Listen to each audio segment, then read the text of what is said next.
ಹಾಡು ಕಲ್ತಂದ್ರೆ ವಾರ ವಾರ ಭಜನೆ ಹುಚ್ಚು ಜಗ್ಗ ಐತ್ರಿ ಅವಂಗೆ. ಈಗ ನಮ್ಮ ಕಡೆ ಭಜನೆ ಜಾಸ್ತಿ ಮಾಡ್ತಾರೆ, ಭಜನೆ ಹುಚ್ಚು ಜಗ್ಗ ಇತ್ತು ಅವಂಗೆ.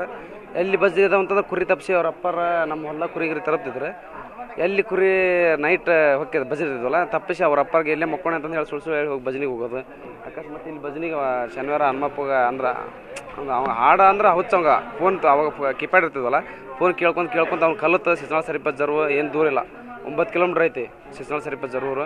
ಅಲ್ಲಿ ಹೋಗಿ ಜಾತ್ರೆಗೆ ಅವ್ರನ್ನ ಕೇಳಿ ಹಾಡು ಕೇಳ್ತು ಇಲ್ಲಿ ಬಂದು ವಾರ ಮಾಸ್ತರ್ ಇದ್ರು ಮುತ್ತಪ್ಪ ಕುಂಬಾರ ಅಂತಂದು ಅವ್ರು ನೋಡ್ಕೊತ ಅಂದ್ರೆ ಅವ್ರು ಹಾಡ್ತಿದ್ರು ಅವ್ರು ನೋಡ್ಕೊಂಡು ಕಲ್ಕೊಂಡು ಅವ್ರದಿಂದನ ಸ್ವಲ್ಪ ಒಂದು ದಿನ ಬಂದು ಕುತ್ಕೊಳವ ಅವ್ರು ಹಾಡು ಕೇಳವ.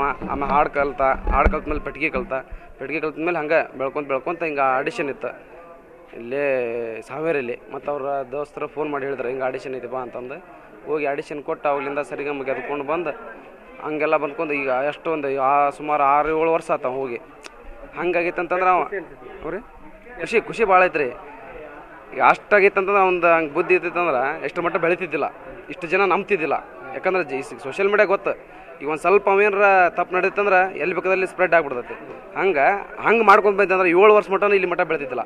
ಅದಾಗ ಈಗ ಪ್ರಮಾಣ ಹೆಂಗಾಗಿತ್ತು ಅಂದ್ರೆ ಅಭಿಮಾನಿಗಳ ಸಂಖ್ಯೆನೇ ಒಂದು ಸ್ಟಾರ್ ಲೆವೆಲಿಗೆ ಆ ನಮ್ನಿ ಬೆಳೆದೈತೆ ಅಂತಂದ್ರೆ ಅದು ಭಾಳ ಗ್ರೇಟ್. ನಮ್ಮ